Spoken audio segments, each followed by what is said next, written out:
यदि आप तैयारी कर रहे हैं DSSB PRT 2025 KVS and CTET 2025 की, तो यह वीडियो आपके लिए ही है। हेलो दोस्तों, नमस्कार, स्वागत है आपका आपके अपने यूट्यूब चैनल डिजिफ्लाई में। दोस्तों, आज की इस वीडियो में हम बात करेंगे टॉप 15 प्लस MCQs की, जो बार बार एग्जाम में पूछे जाते हैं। तो चलिए शुरुआत करते हैं दोस्तों। और हाँ दोस्तों, वीडियो को शुरू से लेकर अंत तक देखें, क्योंकि मैं वीडियो के अंत में आपको बताऊंगा एक गोल्डन पॉइंट और आपको बताऊंगा PDF कहाँ से मिलेगी इन प्रश्नों की। तो चलिए शुरुआत करते हैं पहले प्रश्न से।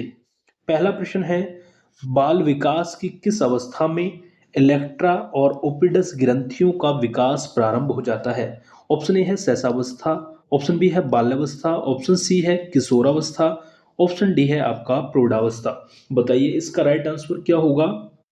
किस अवस्था में, बालक की किस अवस्था में जो है इलेक्ट्रा और ओपिडस ग्रंथियों का विकास प्रारंभ हो जाता है? तो इसका राइट आंसर होगा ऑप्शन सी किशोर अवस्था। क्या है? ऑप्शन सी किशोर अवस्था। शैशवावस्था की बात करें तो ये जन्म से 2 वर्ष की अवस्था होती है, जन्म से 2 वर्ष की अवस्था होती है। इसमें आपका शारीरिक और संवेगात्मक विकास जो है तेज होता है। ठीक है।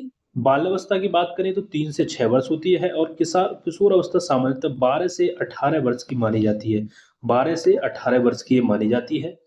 प्रौढ़ावस्था जो होती है वो आपकी शारीरिक परिपक्वता जब पूरी हो जाती है, ठीक है, उसको प्रौढ़ावस्था कहते हैं।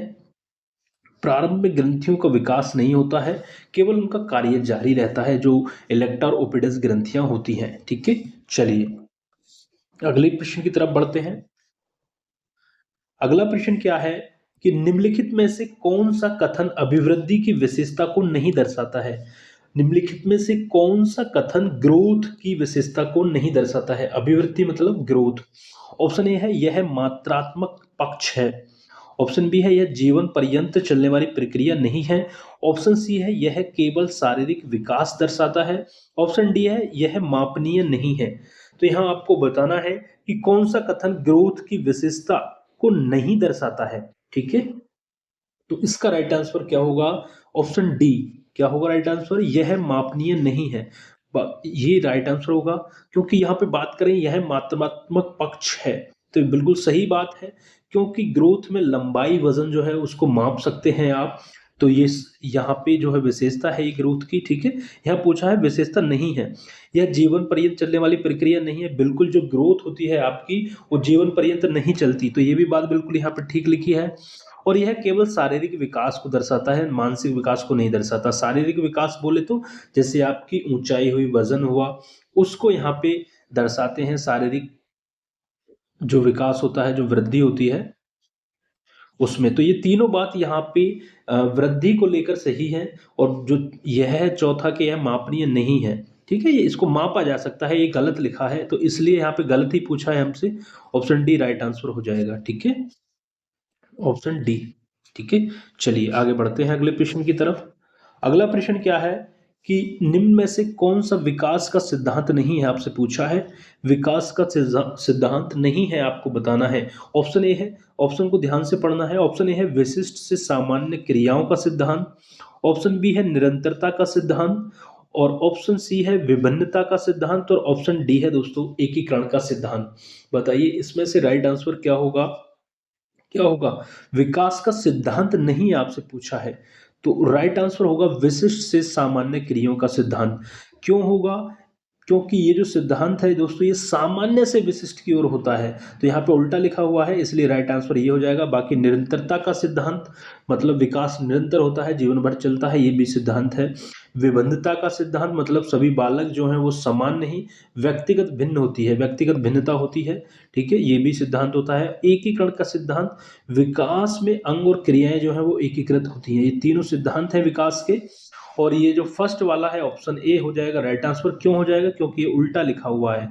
ये होता, ये सही जो होगा सामान्य से विशिष्ट होगा, इस तरीके से सामान्य पहले आएगा विशिष्ट बाद में। ठीक है, तो इसलिए राइट आंसर ए हो जाएगा दोस्तों। तो अब तक आपको वीडियो अच्छी लग रही हो तो वीडियो को लाइक जरूर कर दें, और चैनल पर नए हैं तो प्लीज चैनल को सब्सक्राइब जरूर कर लें, क्योंकि यहाँ पे हम डेली आपके लिए CDP के MCQs की क्लासेस आपके लिए लाते हैं। तो प्लीज़ चैनल के साथ जुड़ जाएं, चैनल को सब्सक्राइब कर लें, और कमेंट करके बताएं कि अगली वीडियो किस टॉपिक पर आप चाहते हैं, उस पर हम वीडियो आपके लिए जरूर लाएंगे। चलिए बढ़ते हैं अगले प्रश्न की तरफ।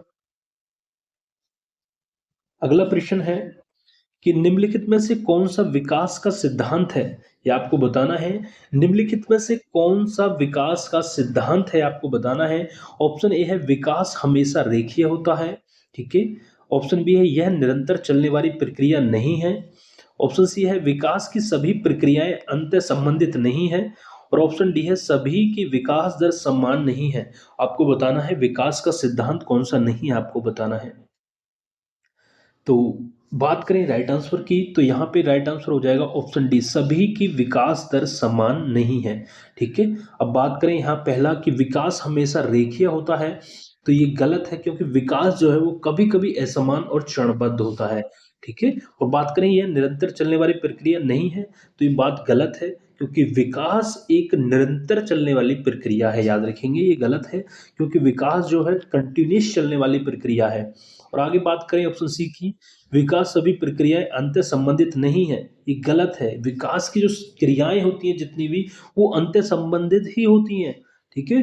तो इसलिए विकास का सिद्धांत जो है ऑप्शन डी यहाँ पे राइट आंसर हो जाएगा, ठीक है। चलिए आगे बढ़ते हैं। फुल एक्सप्लेनेशन के साथ प्रश्नों को करेंगे ताकि कोई भी प्रश्न आपसे गलत ना हो एग्जाम में दोस्तों। चलिए आगे बढ़ते हैं। विकास एक अनवरत प्रक्रिया है, यह विचार संबंधित है। विकास एक अनवरत प्रक्रिया है, विचार संबंधित है। ऑप्शन ए अंत संबंध के सिद्धांत से, ऑप्शन बी निरंतरता का सिद्धांत से, ऑप्शन सी है एकीकरण का सिद्धांत से, ऑप्शन डी है अंत क्रिया का सिद्धांत से। बताइए क्या होगा इसका राइट आंसर, बताइएगा जल्दी से। विकास एक कंटिन्यूस चलने वाली प्रक्रिया है, तो ये किससे संबंधित होगा, तो ये संबंधित होगा आपका ऑप्शन बी निरंतरता का सिद्धांत, ठीक है। नाम में ही ये छुपा हुआ है, ऑप्शन बी राइट आंसर हो जाएगा। बात करें अंतः संबंध का सिद्धांत, ये जो है अंगों और क्रियाओं के आपसी संबंध को दर्शाता है, ठीक है। ये सिद्धांत जो है आपका अंतः संबंध जो है, इसमें क्या होता है, अंगों और उनकी क्रियाओं को आपसी संबंध को यह दर्शाता है। एकीकरण के सिद्धांत की बात करें तो ये भी अंग और क्रियाओं का समन्वय को यहाँ पे दर्शाता है। अंतःक्रिया ये भी आनुवंशिकी और पर्यावरणीय जो कारक होते हैं उनकी अंतःक्रिया को ये दिखाता है। तो यहाँ पे जो राइट आंसर हो जाएगा ऑप्शन बी निरंतरता का सिद्धांत, ठीक है। चलिए आगे बढ़ते हैं अगली प्रश्न की तरफ। अगला प्रश्न है बालक के विकास के सिद्धांतों को समझने से शिक्षक को मदद मिलती है। जो बाल विकास के सिद्धांत हैं उनको समझने से शिक्षक को किस चीज की मदद मिलती है, आपसे पूछा है। ऑप्शन ए है शिक्षार्थियों की सामाजिक स्थिति की पहचान करने में, ऑप्शन बी है शिक्षार्थियों की आर्थिक पृष्ठभूमि की पहचान करने में, ऑप्शन सी है शिक्षार्थियों को क्यों पढ़ाया जाना चाहिए यह युक्ति संगत सिद्ध करने में, ऑप्शन डी है शिक्षार्थियों को अलग अलग अधिगम शैली के अनुसार प्रभावपूर्ण ढंग से पढ़ाने के लिए। तो बताइए यहाँ पे राइट आंसर क्या हो जाएगा, तो यहाँ पे दोस्तों राइट आंसर हो जाएगा शिक्षार्थियों को अलग अलग अधिगम शैली के अनुसार प्रभावपूर्ण ढंग से पढ़ाने के लिए। ऑप्शन डी यहाँ पे राइट आंसर हो जाएगा।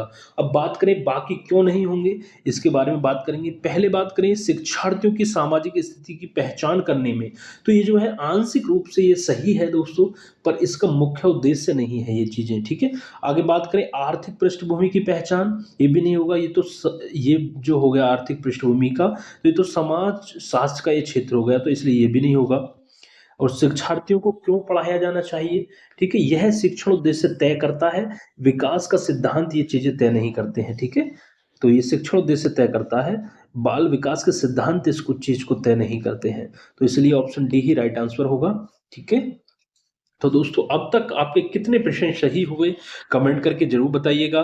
चलिए आगे बढ़ते हैं अगले प्रश्न की तरफ।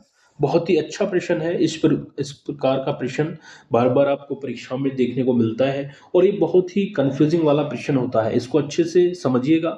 चलिए विकास को आकार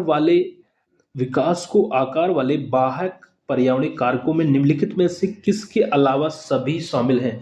मतलब विकास को साकार करने वाले, एक तरीके से आकार नहीं है, विकास को साकार करने वाले बाह्य पर्यावरणीय कारकों में से निम्नलिखित में किसके अलावा सभी शामिल हैं, ठीक है।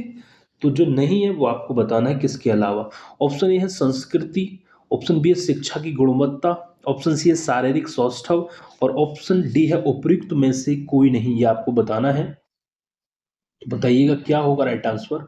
तो इसका राइट आंसर जो होगा वो होगा ऑप्शन सी शारीरिक सौष्ठव।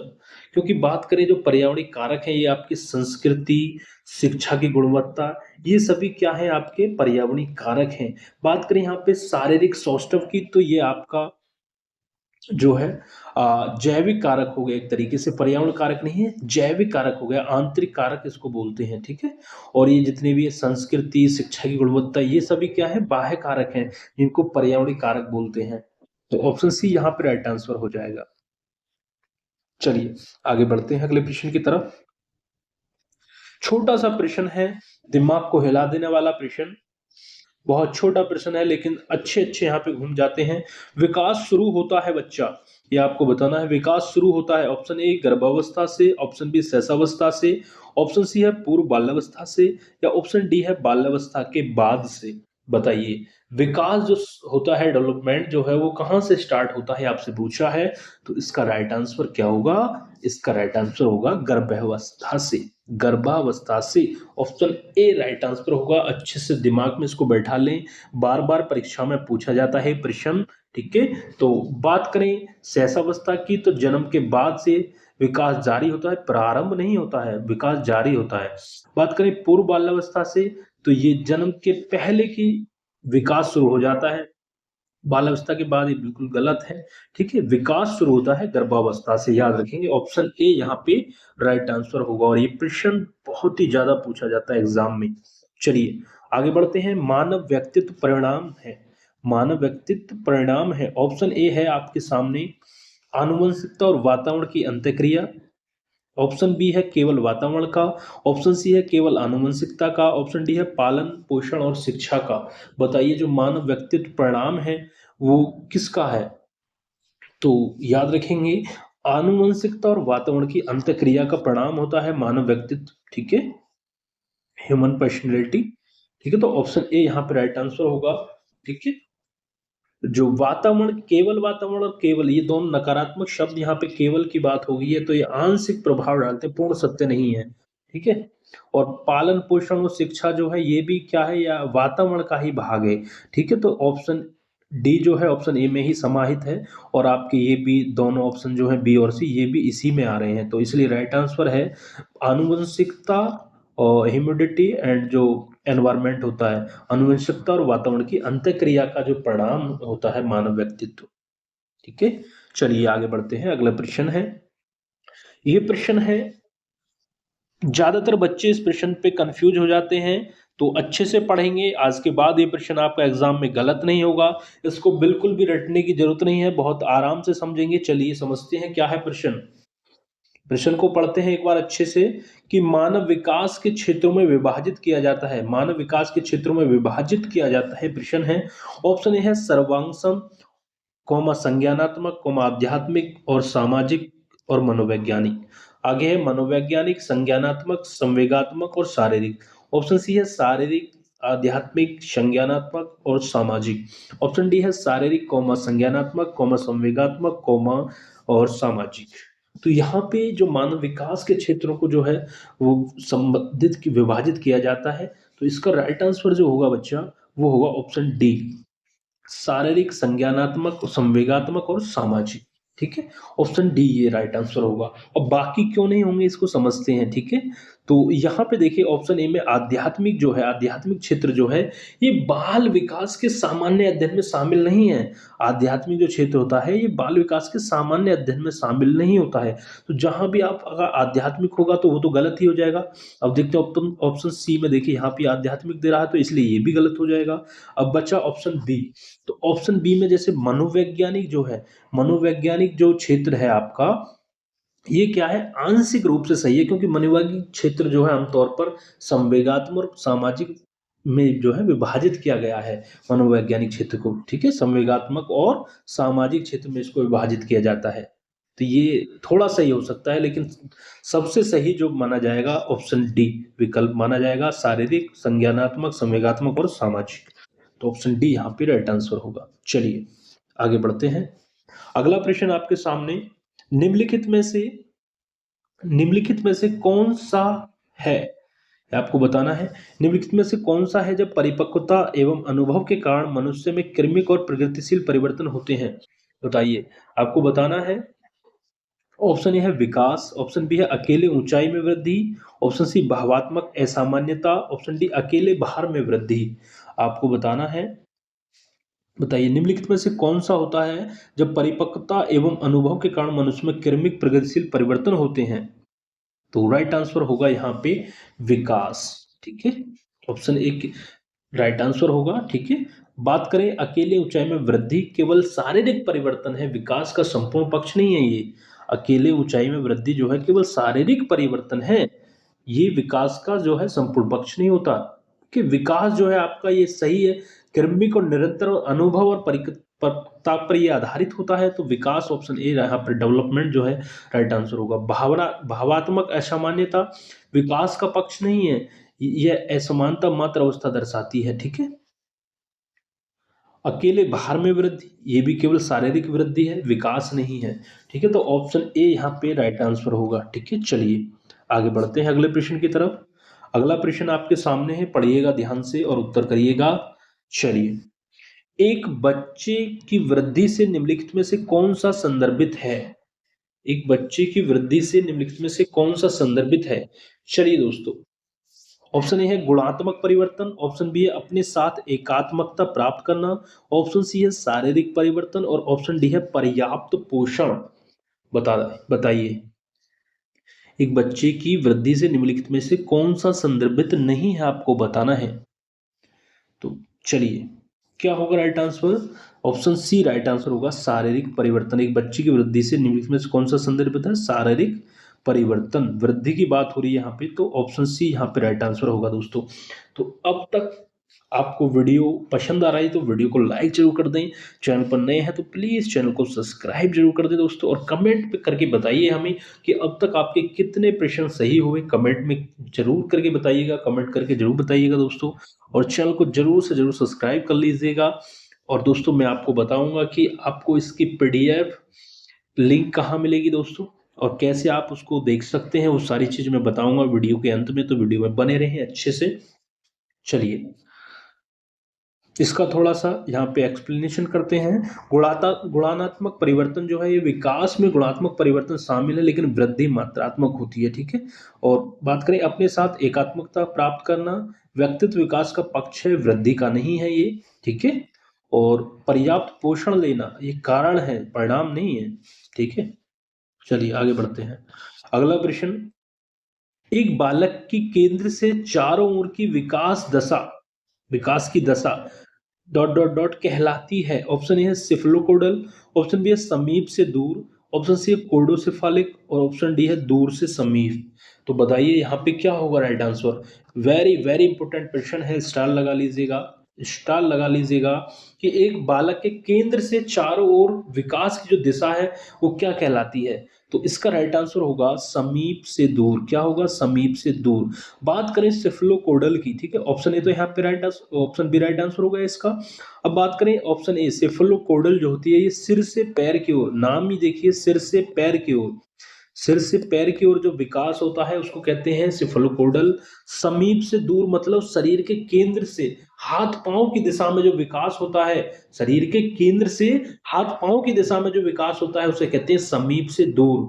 ठीक है, और बात करें कोडोसेफालिक तो ये गलत लिखा हुआ है, उल्टा लिखा हुआ है, गलत शब्द है। ठीक है, ऐसे दूर से समीप ये भी उल्टा लिखा हुआ है, समीप से दूर होता है, तो ये गलत हो जाएगा। सी और डी, बी यहाँ पर राइट आंसर होगा। और सिफ्लोकोडल मैंने बता दिया आपको, सिर से पैर की ओर जो विकास होता है उसको सिफ्लोकोडल बोलते हैं। ठीक है, चलिए आगे बढ़ते हैं। एक बालक में वृद्धि और विकास की दर से संबंध में इनमें से कौन सा कथन सत्य है, ये आपको बताना है। एक बालक में वृद्धि और विकास की दर के संबंध में इनमें से कौन सा कथन सत्य है। ऑप्शन ए दोनों एक रूप हैं, ऑप्शन बी दोनों एक रूप नहीं है, ऑप्शन सी है वृद्धावस्था में तीव्र परिवर्तन होते हैं, और ऑप्शन डी है किशोर अवस्था में विकास रुक जाता है। ये आपको बताना है, वृद्धि और विकास की दर के संबंध में कौन सा कथन सत्य है, आपको बताना है। ये दोनों एक रूप नहीं है। ऑप्शन बी यहाँ पे राइट आंसर होगा। ठीक है, चलिए क्यों होगा इसको भी देख लेते हैं, क्यों नहीं होगा। ये दोनों एक रूप हैं, गलत हो जाएगा क्योंकि वृद्धि जो होती है वो आपकी मात्रात्मक होती है और विकास गुणात्मक और मानसिक होता है। ठीक है, और ये बात करें वृद्धावस्था में तीव्र परिवर्तन होते हैं, ये गलत है। वृद्धावस्था में तो तीव्र परिवर्तन होते ही नहीं है, वृद्धावस्था में तो परिवर्तन धीमे हो जाते हैं। ठीक है, बात करें किशोर अवस्था में विकास रुक जाता है, ये भी गलत है। किशोर अवस्था में और जो आपकी शुरू की अवस्था होती है शैशव अवस्था, उसमें तो विकास बहुत तेज होता है। तो ये दोनों ही गलत हैं। और तो राइट आंसर हो जाएगा ये दोनों एक रूप नहीं है। ठीक है, ये सही है, ऑप्शन बी। चलिए आगे बढ़ते हैं। 2 से 3 प्रश्न और बच्चे हैं, इनको कर लेते हैं, उसके बाद वीडियो यहाँ पे समाप्त हो जाएगा। चलिए वीडियो में बने रहें अच्छे से, बहुत ही अच्छे प्रश्न है। एक बाल विकास की अपनी प्रारंभिक अवस्थाएं में डॉट डॉट डॉट वस्तु में पहले देखता है छोटी वह सब जो दृश्य है, ऑप्शन सी बड़ी, ऑप्शन डी उक्त में से कोई नहीं। एक बाल विकास की अपनी प्रारंभिक अवस्थाओं में डॉट डॉट डॉट वस्तु में पहले देखता है, आपको बताना है। तो बताइए क्या होगा राइट आंसर। राइट आंसर होगा बड़ी। एक बाल विकास की अपनी प्रारंभिक अवस्था में बड़ी वस्तुएं जो होती हैं उनको पहले देखता है। ठीक है, बड़ी वस्तुएं जो होती हैं, बाकी जो छोटी है वो शुरुआत में बड़े और स्पष्ट वस्तु दिखाई देती हैं। और ये जो है वह सब जो दृश्य है ये आंशिक सही है, प्राथमिकता जो है वो बड़ी वस्तुओं की होती है। ठीक है, तो ऑप्शन सी यहाँ पे राइट आंसर होगा। आगे बढ़ते हैं अगले प्रश्न की तरफ कि इनमें से कौन सा एक बाह्य कारक है जो एक बालक के वृद्धि और विकास को प्रभावित करता है। तो यहाँ पे बाह्य कारक आपसे पूछा है। ऑप्शन ए है शारीरिक पर्यावरण, ऑप्शन बी है बुद्धिमत्ता, ऑप्शन सी है जैविक कारक, ऑप्शन डी है आनुवंशिक कारक। बताइए यहाँ पे क्या होगा राइट आंसर, आपको बताना है।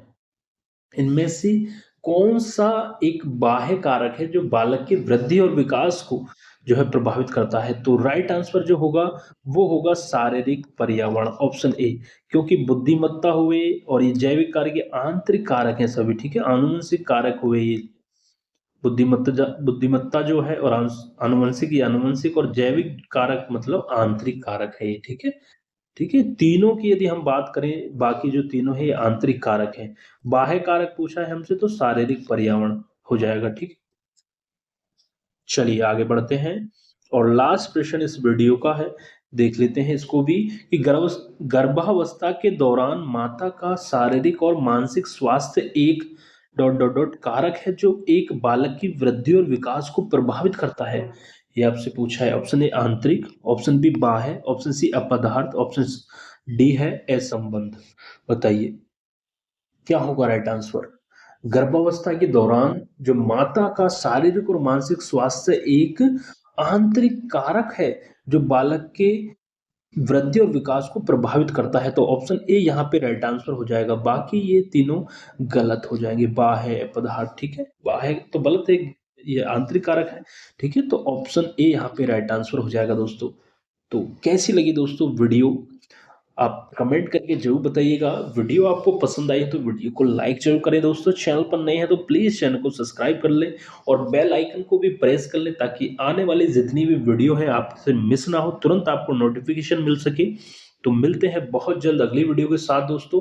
और मैं हाँ आपको बताना तो भूल ही गया कि इसकी पीडीएफ जो आपको चाहिए तो डिस्क्रिप्शन में मैं लिंक दे दूंगा, आपको चैनल पे भी मिल जाएगी, टेलीग्राम लिंक मिल जाएगी, वहाँ पे जाके दोस्तों टेलीग्राम चैनल को ज्वाइन कर लें हमारे, और वहीं पे आपको इसकी पीडीएफ आपको मिल जाएगी दोस्तों।